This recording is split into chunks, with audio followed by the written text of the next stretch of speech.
Lea, kumusta ang isinagawang pag-iinspeksyon ng PNP Chief sa mga bus terminal? Magandang tanghali sa iyo, Ella. Sorpresa nga binisita ni Philippine National Police Acting Chief Police Lieutenant General Jose Melencio Nartates Jr. ang ilang mga bus terminal sa Cubao kagabi. Layo nito na matiyak na maayos ang latag ng seguridad para sa mga habol umuwi sa kanilang probinsya upang doon gunatain ang undas.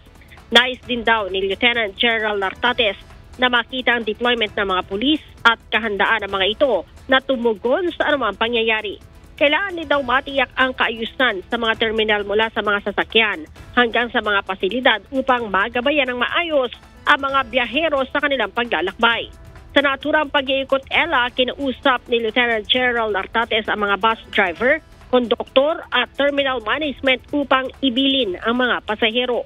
Inatasan din ito ang mga police commanders na tiyakin ang seguridad, hindi lamang sa mga transportation hubs kundi maging sa mga tourist spots, mall at iba pang lugar na posibleng dagsain ngayong long weekend.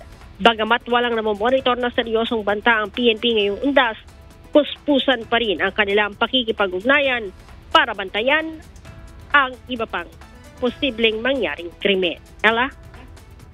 Maraming salamat, Lea Ilagan.